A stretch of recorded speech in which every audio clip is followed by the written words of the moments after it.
Hello, I'm Karen Pascal. I'm the Executive Director of the Henri Nouwen Society.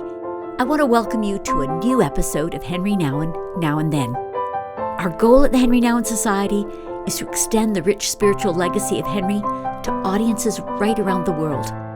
Because we're new to the world of podcasts, taking time to give us a review or thumbs up, or even share this episode will mean a great deal to us and allow us to reach more people with meaningful and hopefully deeply spiritual content that continually reminds us of Henri's writings, his encouragement, and of course, his reminder that we are God's beloved child.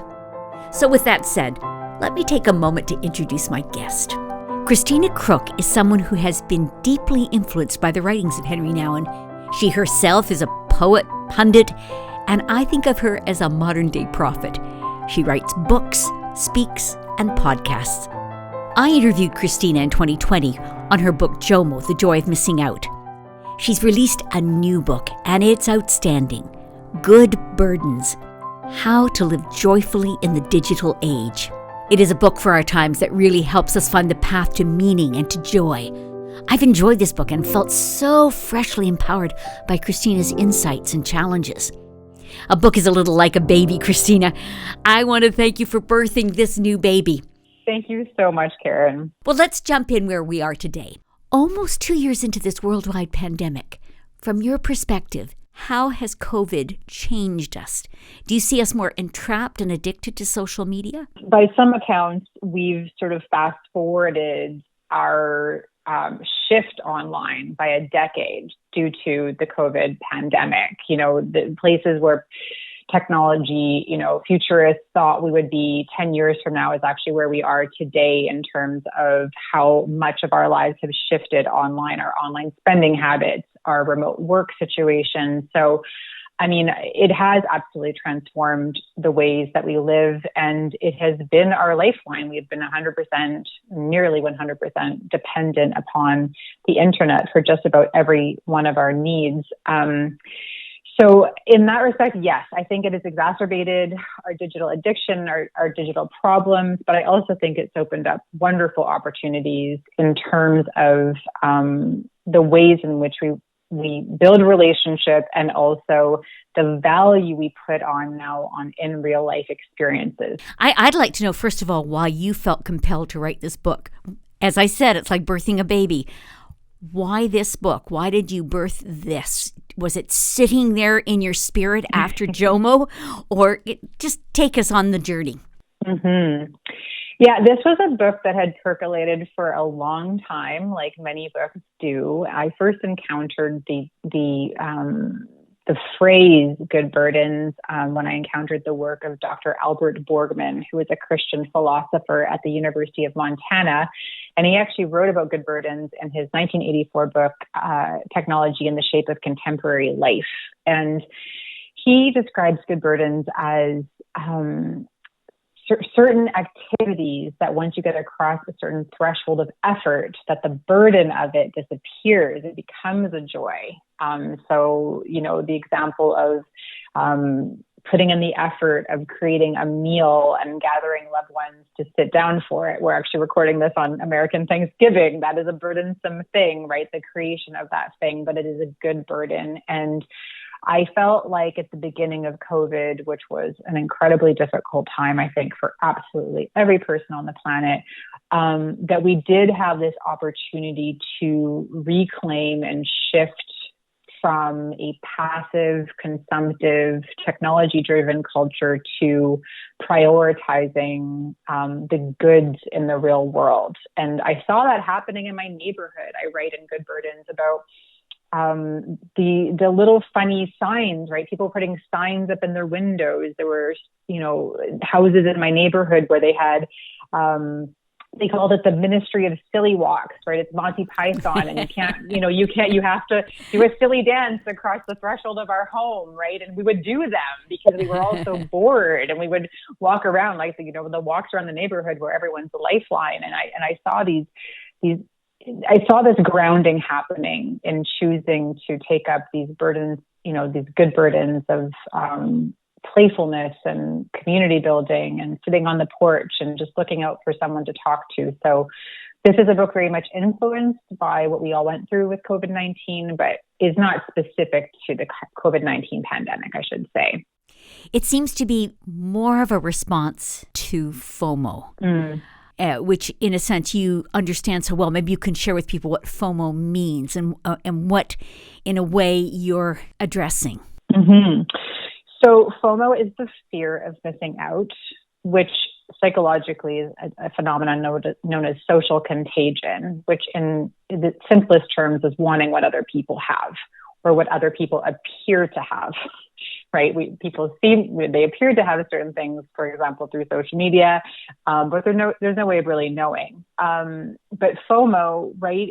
It's the big push of consumerism is putting these beliefs in us, like I don't have enough, I'm not doing enough, I am not enough, right? This fear of missing out, that there's something more I should be reaching for and grabbing for.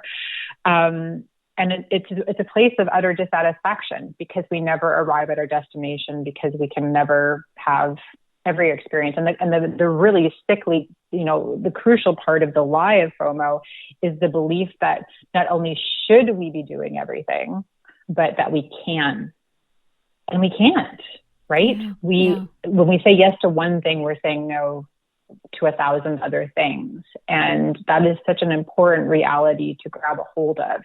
And so Good Burdens is a response to FOMO in that it's I hope an inspiration and a challenge to us to choose just a few important things, a few important vital relationships, a few major creative projects, a few, community building efforts, and really sinking ourselves into them, saying yes to a few things and saying no to the thousands of others.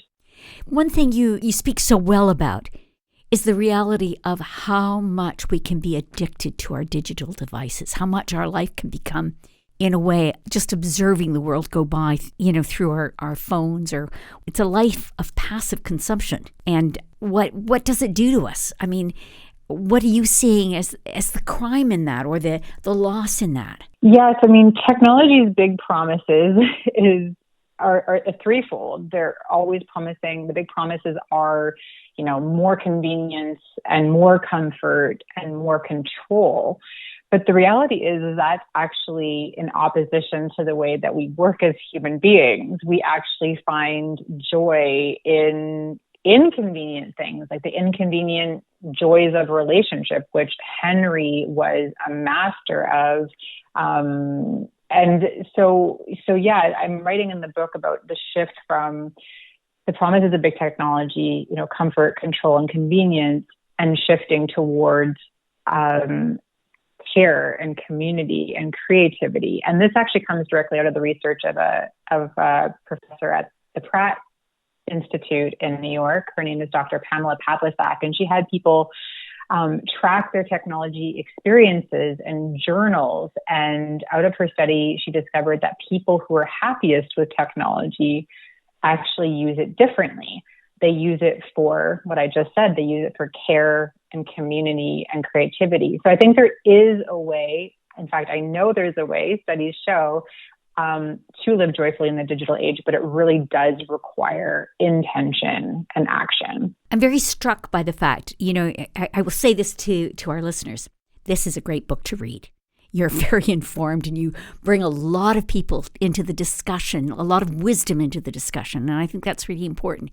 But it's also one in which we can be so, in a way, unconscious of what has become the dominant pulls in our life, or what has become the dominant behavior. And I think, in a way, you bring it back to some very good self-reflection and some very good ways of approaching things and ways of going forward from where we are right now. I really respect that. Thank you. I want to know, why did you choose that navigating the world of technology and its demands was going to be your life work? I mean, really, it is your life work. How did you end up there? Oh, this is a great question. So, it's been said that we write what we need to read.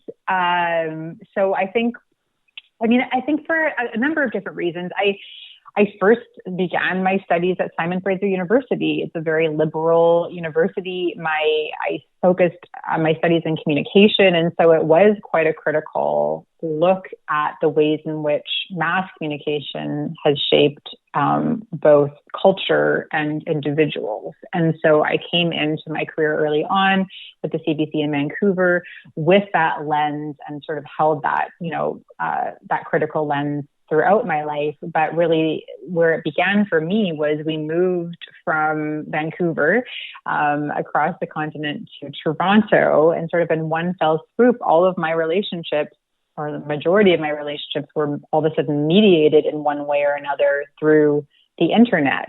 And I had a growing discomfort that was quite heightened for me because of my studies around the ways in which it was changing me. And I felt in many ways was not changing me for the better.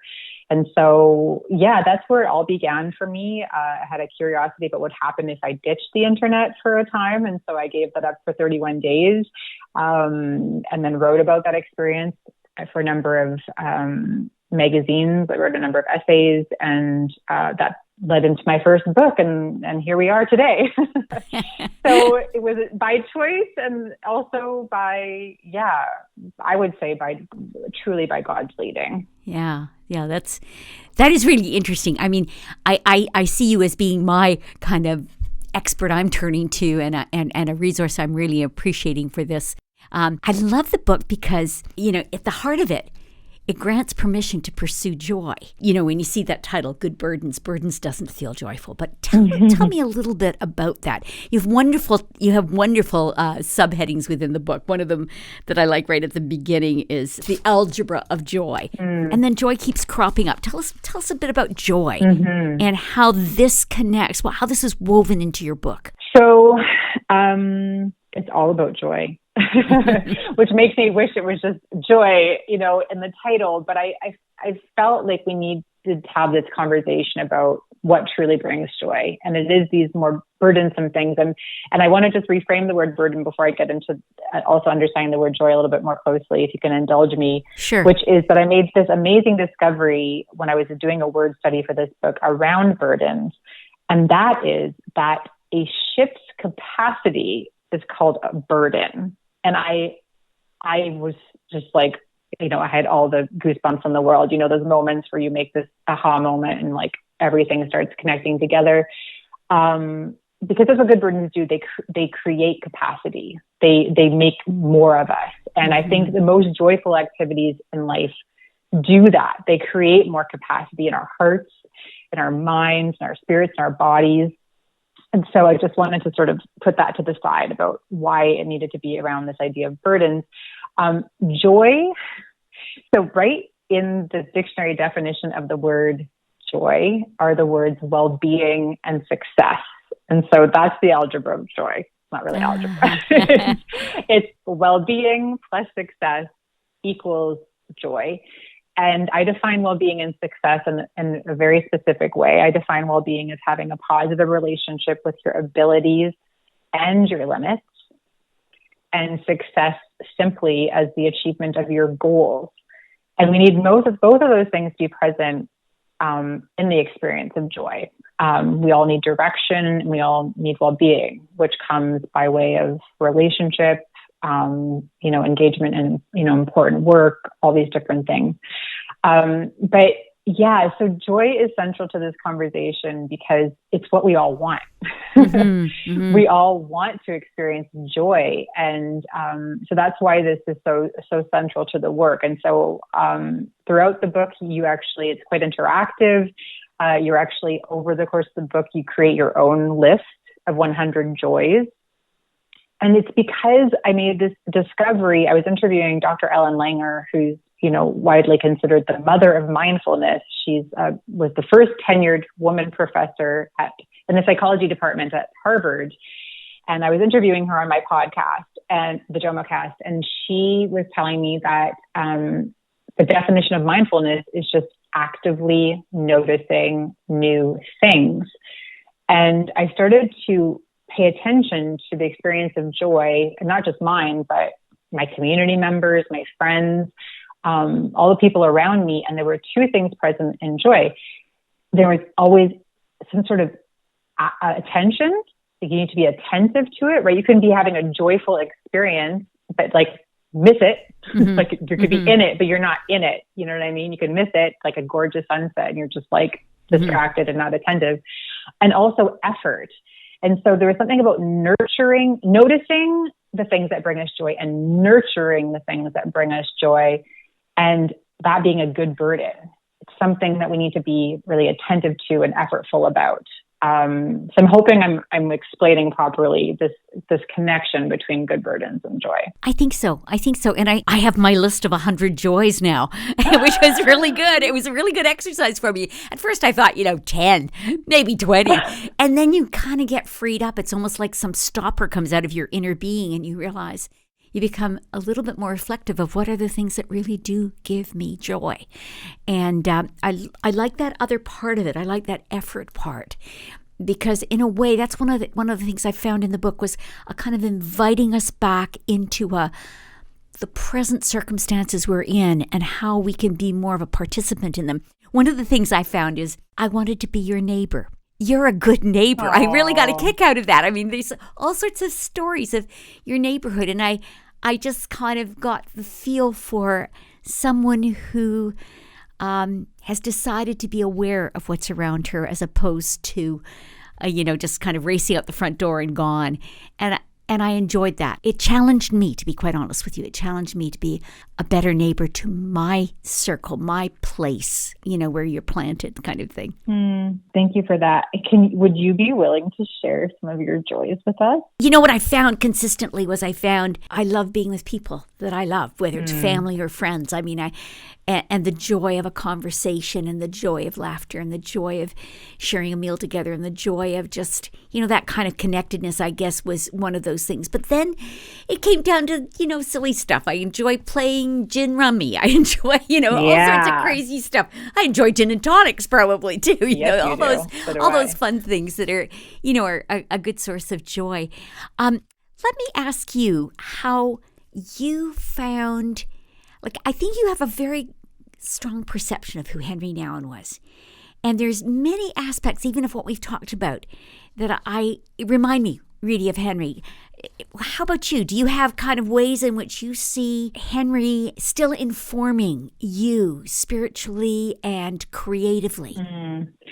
Yeah, I mean, as you know, Karen, I write about Henri in the book, and specifically about this idea of holy inefficiency, which comes from a Christianity Today article about Henri many, many, many years ago.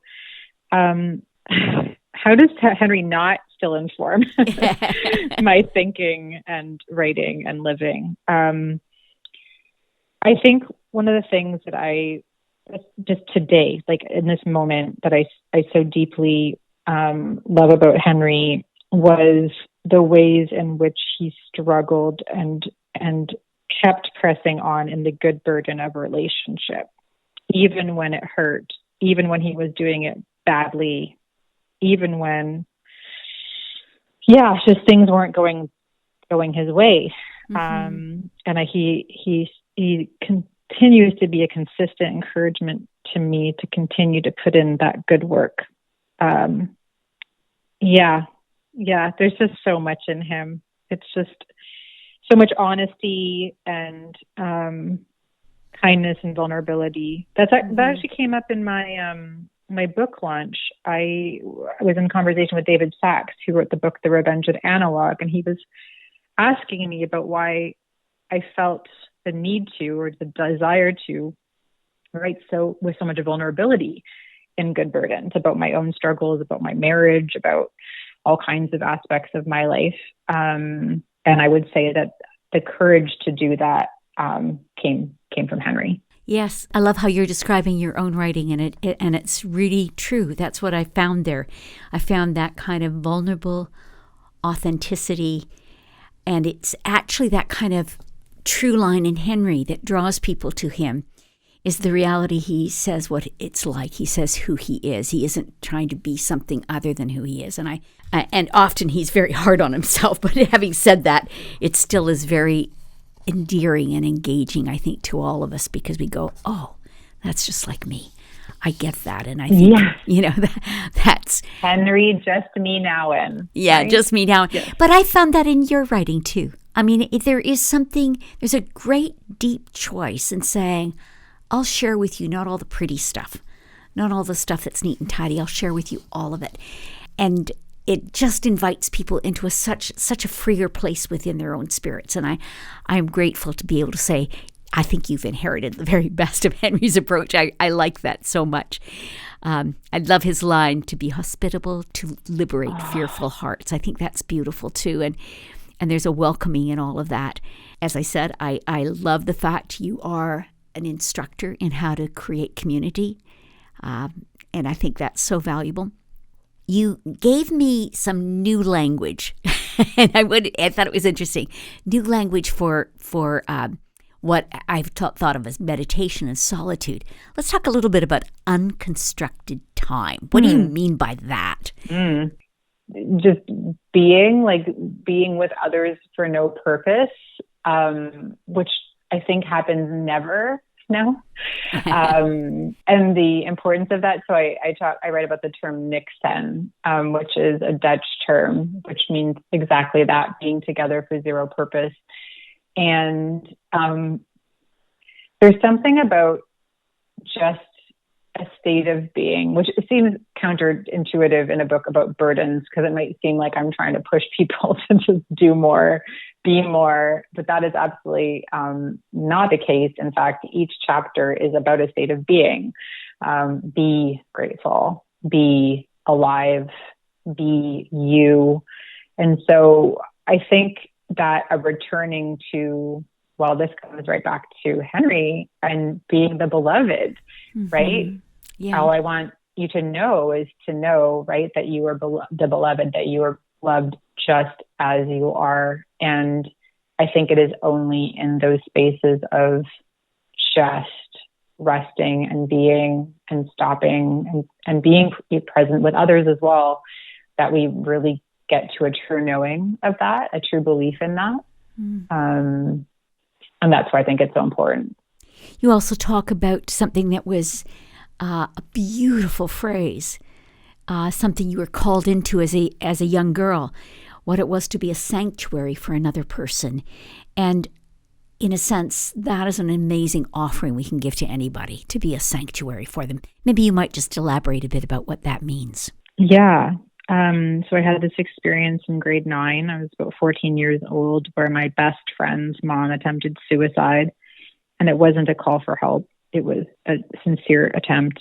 And I had a group of teachers. I actually went to a Christian school. And I think this is very unique to this particular inner city school in Vancouver, where they pulled me aside. I had no idea it had happened. And they just told me that I had a free pass off of school for at least the next 3 weeks to just be there for my best friend. And we actually just recently connected, this best friend and I, Tia, after she read the book. That was an opportunity for me to be a sanctuary for her.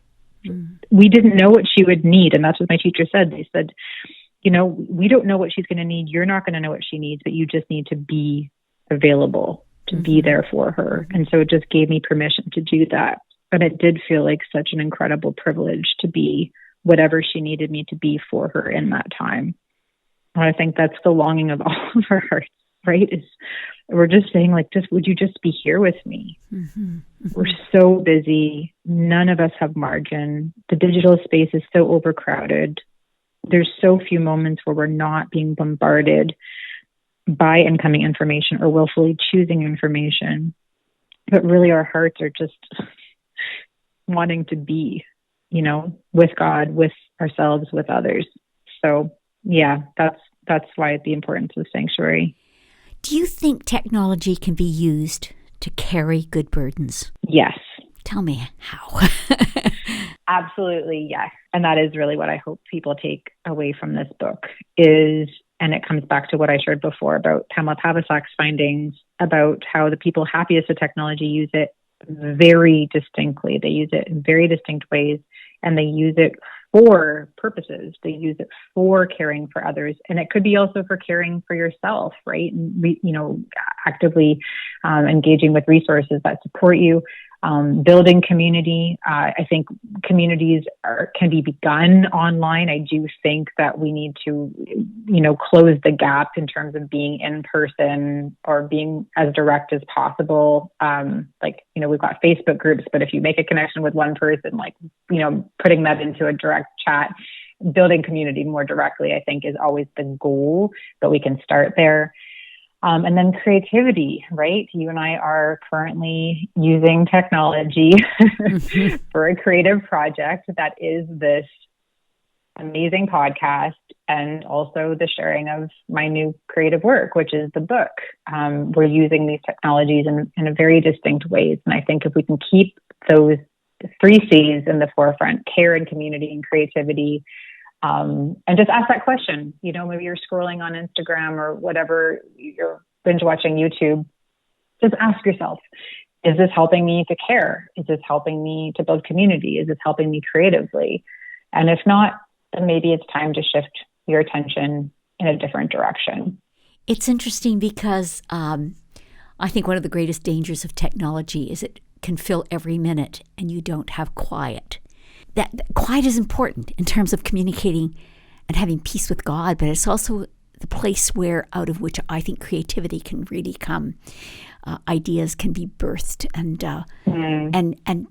burdens can be given. And I think some of those burdens need to come from God himself in terms of what we take on, we feel led to, what we feel called to. But if we have no quiet in our life, we may miss it. I don't know. That's just my thoughts. No, absolutely. And so I guess I should say on the other heel, to answer your question, yes, I do think that we can use, technology for good. But I absolutely think we need to keep space away from technology on a regular basis, daily, weekly, monthly, annually, taking breaks really intentionally. I'm feeling more of an urgency in my own life, and I'm kind of trying to wrestle it through in my own life before I start to sort of teach it to other people. But I'm feeling an urgency around spending more hours of the day off of a screen than on one, which seems like should be that pretty easy.